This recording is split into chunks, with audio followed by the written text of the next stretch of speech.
आस मिलनाची भाग 33. उमेश. मानस आणि प्रियाला माधुरीचा ॲड्रेस देतो आणि निघून जातो. मानस प्रियाला घेऊन माधुरीच्या घरी पोहोचतो. डोरबेल वाजल्यानंतर सुमनताईंनी दरवाजा उघडला. अगोदर तर त्या मानस आणि प्रियाला ओळखू शकल्या नाही, पण लक्षपूर्वक बघितल्यानंतर त्या म्हणाल्या की तुम्ही मानस आणि प्रिया तर नाही आहेत ना?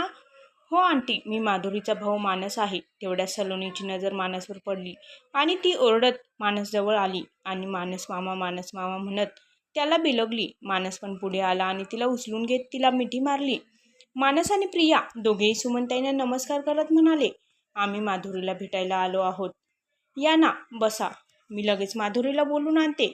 इकडे प्रिया आश्चर्यचकित झाली होती की सलोनी आम्हाला कसं काय ओळखते. तेव्हा सुमनताई म्हणाल्या की शालिनीने तुमच्या दोघांचे फोटो तिला मोबाईलमध्ये दाखवले होते, त्यामुळे तुमच्या घरातल्या सगळ्यांना ती ओळखते. सलोनी पायलकडे बघत म्हणाली, तू प्रिया आंटी आहेस ना, माझ्या मम्मीची बेस्ट फ्रेंड. प्रिया हसत तिला उचलून घेत तिच्या डोक्यावरून हात फिरवू लागली आणि म्हणाली, हो, पण अगोदर सांग की तुझी मम्मी कुठे आहे. तोपर्यंत माधुरी पण तिथे आली होती, म्हणून मानस आणि प्रियाला बघून ती तिथेच थांबली. तिला समजत नव्हतं की पुढे जावं की नाही. मानसची नजर जेव्हा माधुरीवर पडली तेव्हा तो धावत गेला आणि तिच्या गळा पडला. 3 मिनिट मोठी असल्याचा एवढा रुबाब दाखवलास की मला न भेटताच निघून गेलीस. एकदा सुद्धा माझ्याबद्दल विचार केला नाहीस की मी तुझ्याशिवाय कसा राहील. जेव्हा तू सोलापूरमध्ये राहत होतीस तेव्हा एक दिवस सुद्धा असं जात नव्हता की मी तुझ्याशी बोलत नव्हतो, आणि जेव्हा सोबत राहू लागलीस तेव्हा तुला बघितल्याशिवाय माझा दिवस सुरू होत नव्हता आणि तू मागचा पुढचा काहीच विचार न करता निघून गेलीस. एकदा सुद्धा विचार केला नाहीस की तुझ्याशिवाय माझं काय होईल, तुझा भाऊ तुझ्याशिवाय कसा राहील. मानस म्हणाला आणि रडू लागला. माधुरी पण मानसच्या गळा पडून रडू लागली. प्रियाच्या पण डोळ्यात पाणी आलं होतं. तेव्हा ती वातावरण हलकं करण्यासाठी म्हणाली, होय, भरत मिलाप तुमचं झालं असेल तर मी पण इथेच आहे. मला पण माझा हिशोब क्लिअर करायचा आहे. हे ऐकून ते दोघेजण बाजूला झाले आणि प्रिया माधुरीजवळ आली आणि तिने माधुरीच्या जोरात एक कानाखाली दिली. माधुरी गाल चोळत डोळे मोठे करून प्रियाकडे बघत होती.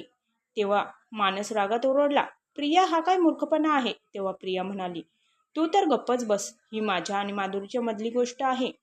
म्हणत प्रियाने माधुरीला मिठी मारली. तुझं भांडण भाईसोबत होतं. तुला उमेश भाईपासून वेगळं राहायचं होतं तर तू माझ्याजवळ येऊ शकली असतीस ना. एवढ्या लांब यायची काय गरज होती. अगोदर तर तू मला जाणीव करून दिलीस की माझी पण एक बहीण आहे, मी एकटी नाहीये, आणि नंतर मला एकटीला सोडून इकडे निघून आलीस. एकदा सुद्धा तुला माझा विचार आला नाही की तुझ्यानंतर मला कोण सांभाळेल. मी आजारी पडल्यानंतर रात्रभर जागून माझी काळजी कोण घेईल. तेव्हा माधुरी तिला शांत करत म्हणाली, मी तुला एकटीला कुठे सोडलं होतं. मी तर तुला माझा पूर्ण परिवार देऊन आले होते. तेव्हा प्रिया म्हणाली, गप्प बस, तू खूप बोलतेस. तो तर तुझा परिवार आहे, माझा परिवार तर तू आहे. तुझ्यापासून माझा परिवार आहे आणि तू काय समजतेस, माझ्यापासून पिच्छा सोडवणं एवढं सोपं आहे. आता तर मी इथेच राहणार आहे तुझ्यापाशी. आता पुन्हा माझ्यापासून दूर जाऊन दाखव. सलोनी, जी इतक्या वेळापासून सगळ्यांना बघत होती, ती जोरात ओरडली, तुम्ही सगळेजण खूप वाईट आहात. माझ्या मम्माला रडवलं. मी डॅडीला सांगून देईल. आणि प्रिया आंटी ही माझी मम्मी आहे, त्यामुळे मी माझ्या मम्मीजवळ राहील. तू नाही, तू तुझ्या मम्मीजवळ जा, सलोनी म्हणाली आणि प्रियाला माधुरीपासून बाजूला ओढू लागली. सलोनीच्या निरागस हरकतीवर सगळेजण हसू लागले. प्रिया तिला उचलून घेत म्हणाली, बाळा, ही जी तुझी मम्मी आहे ना, ती माझी पण मम्मी आहे, मोठी बहीण आहे, सगळं काही आहे. आणि प्रिया असं म्हणताच माधुरी भावूक होऊन प्रियाच्या गळा पडली. मानसने पण त्या दोघींना मागून मिठी मारली. माधुरी आता खूप खुश होती आणि तिच्या चेहऱ्यावरचा आनंद बघून सुमनताईंचे डोळे भरून आले होते. तेवढ्यात त्यांची नजर दरवाजावर गेली. उमेश दरवाजात उभा राहून त्या तिघांना बघत होता. सुमनताई काही बोलणार होत्या तेवढ्यात उमेशने त्यांना इशारा करून बोलायला नकार दिला आणि डोळे पुसत तिथून निघून गेला. त्यावेळी माधुरी पण मागे वळून दरवाजाकडे बघू लागली. तिला असं मागे बघताना बघून मानसने विचारलं, काय झालं माधुरी, तिथे कोणी आहे का, तू कोणाला बघत होतीस. तेव्हा माधुरी हळूच म्हणाली, मला असं वाटलं की तिथे उमेशजी उभे होते. तेव्हा सुमनताई मनातल्या मनात म्हणाल्या, उमेशची प्रत्येक आठ ओळखतेस, फक्त मानायला नकार देतेस. त्यानंतर त्या सगळ्यांना म्हणाल्या, आता सगळ्यांचे भेटणं झालं असेल तर शालिनी, तू यांना काहीतरी खाऊ घाल. मी कधीपासून बघत आहे, तिघेजण नुसतं रडत आहात. हो माधुरी, खूप दिवस झाले आहे तुझ्या हातची कॉफी पिऊन, मानस म्हणाला. आणि जेवण करून सुद्धा, प्रिया म्हणाली. त्यावर सगळेजण हसू लागले. त्यानंतर माधुरी किचनमध्ये निघून गेली. जेव्हा ती कॉफी घेऊन आली तेव्हा सुमनताई म्हणाल्या, मी उमेशजींना पण फोन करून इथे बोलून घेते. ते सुद्धा आज आपल्यासोबतच इथे जेवण करतील. माधुरी काहीच बोलली नाही. तेव्हा सुमनताई सलोनीला घेऊन तिथून जात म्हणाल्या, तुम्ही गप्पा मारा, मी सलोनीचा होमवर्क करून येते. ठीक आहे आई, माधुरी म्हणाली आणि प्रिया आणि मानसला घेऊन रूममध्ये निघून गेली. माधुरी, तुला आमची मुळीच आठवण आली नाही का? प्रियाने विचारलं. तुला शोधायला तू नकार दिला, पण तू कमीत कमी आम्हाला फोन तर करू शकत होतीस ना, मानस म्हणाला. त्यावर माधुरी स्मित हास्य करत म्हणाली, मी आईबाबांशी रोज बोलत असते. तुमच्या दोघांची प्रत्येक गोष्ट मला माहीत आहे. आणि प्रिया, तू तर मला शोधून सुद्धा काढलं होतं ना.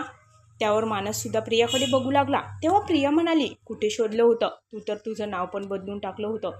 मी जेव्हा पण माधुरीला शोधायचे तेव्हा मला तिथे शालिनी भेटायची आणि मी माझ्या ध्येयापासून भटकून जायचे. पण जेव्हा मानस लंडनहून परत येणार होता त्यावेळी इथल्या फॅशन हाऊसच्या काही डीलरच्या कॉफीवर माझी नजर गेली. जेव्हा मी त्या डिझाईन्स बघितल्या तेव्हा मला संशय आला होता की शालिनी पाटील हीच माधुरी आहे. पण अंकल काहीच बोलायला तयार नव्हते.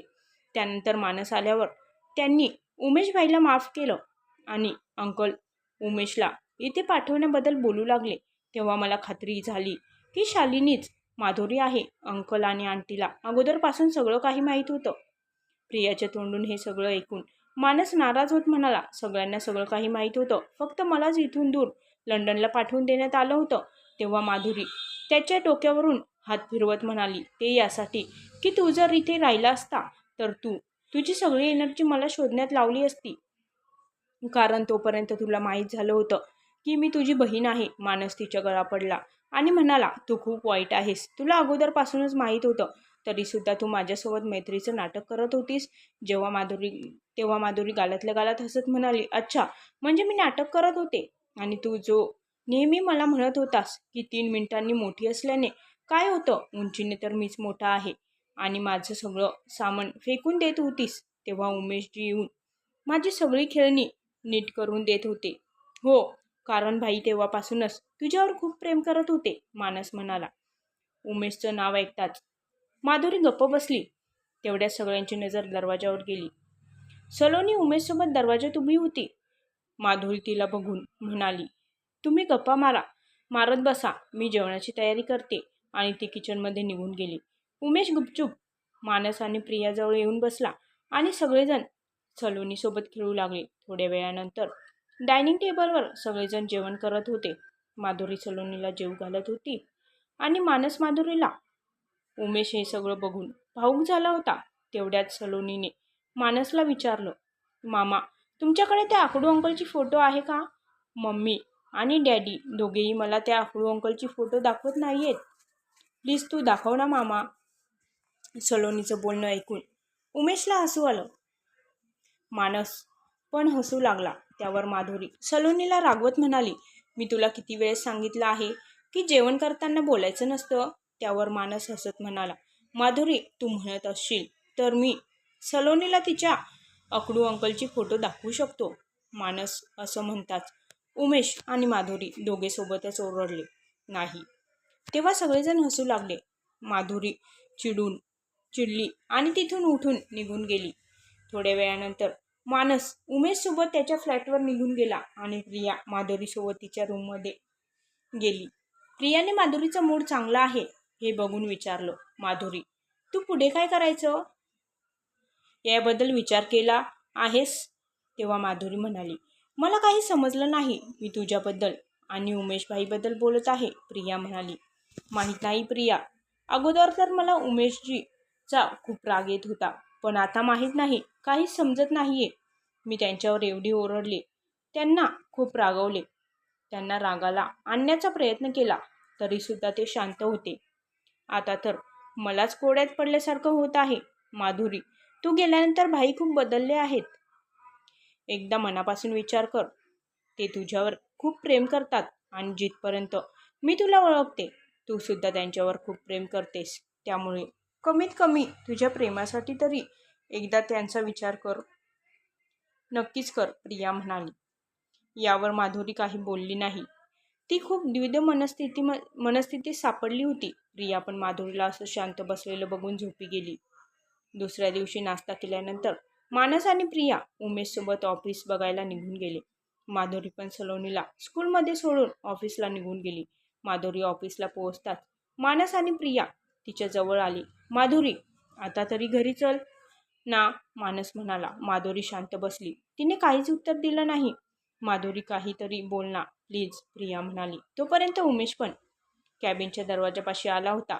मानस, प्रिया, मी मनाई केली होती ना, जोपर्यंत ती स्वतः यायला तयार होणार नाही तोपर्यंत तिला कुणीच फोर्स करणार नाही, उमेश म्हणाला. ठीक आहे, जे तुम्हाला योग्य वाटेल ते करा. अच्छा ठीक आहे, आता आमची फ्लाईटची वेळ झाली आहे, आम्हाला निघायला हवं, म्हणत मानस प्रिया बाहेर जायला निघाले. माधुरी आणि उमेश सुद्धा त्यांना सोडण्यासाठी बाहेर आले. मानस माधुरीच्या गळ्यात पडत म्हणाला, स्वतःची काळजी घे आणि हो, संध्याकाळपर्यंत तुझी गाडी येईल. तेव्हा माधुरी चकित होत म्हणाली, याची काहीच गरज नाहीये, तसंही मला गाडी चालवता येत नाही. मला माहीत होतं, त्यामुळे मी भाईला ड्रायव्हरसाठी सांगितलं आहे. मानस म्हणाला. नाही मानस, मी गाडी आणि ड्रायव्हर अफोर्ड करू शकत नाही. माधुरी म्हणाली. ठीक आहे, जशी तुझी इच्छा, पण उद्यापासून तू एकटी ऑफिसला येणार नाहीस. बाई तुला येताना पिक करेल. त्यावर माधुरी काहीच बोलली नाही. तिला माहीत होतं की मानस काहीच ऐकून घेणार नाही, त्यामुळे आता शांत बसणंच तिला योग्य वाटलं. मानस उमेशच्या गळा पडत म्हणाला, भाई तू तुझी आणि माधुरीची काळजी घे. प्रिया पण माधुरीच्या गळा पडत म्हणाली, मी जे काही तुला बोलले आहे त्याचा पुन्हा एकदा नक्कीच विचार कर. तुम्ही दोघे सोबतच खूप छान दिसतात, वेगवेगळे नाही. आणि हो, मी तुझा पिच्छा सोडणार नाही, त्यामुळे आता पुन्हा दूर जाण्याचा प्रयत्न करू नकोस, प्रिया म्हणाली. तेव्हा माधुरीने ही प्रेमाने तिच्या डोक्यावरून हात फिरवला. त्यानंतर ते दोघेजण गाडीमध्ये बसून एअरपोर्टकडे जायला निघाले. मानस उदास बसला होता. तेव्हा प्रिया म्हणाली, तू काळजी करू नकोस, सगळं काही ठीक होईल. त्यावर मानस म्हणाला, भाईला काय वाटत आहे की ते नाही म्हणतील तर मी ऐकून घेईल. माझ्यामुळेच ते दोघे आज वेगवेगळेच आहेत, त्यामुळे त्या दोघांना एक केल्याशिवाय मी शांत बसू शकत नाही. तेव्हा प्रिया त्याच्याकडे बघत म्हणाली, मानस, ते एकमेकांपासून वेगळे होण्याचं कारण तू नाहीयेस, त्यामुळे प्लीज स्वतःला गिल्टी फील करून घेऊ नकोस. यामधून बाहेर ये.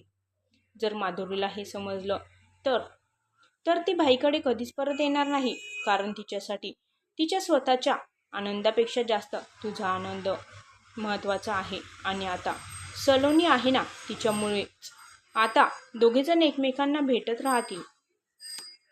मानस सलोनीचं नाव ऐकून गालातल्या गालात हसला आणि म्हणाला, हो भाई बरोबर म्हणत होता की ती खरंच एंजल आहे. तीच माझ्या बहिणीच्या आयुष्यात परत आनंद घेऊन येईल.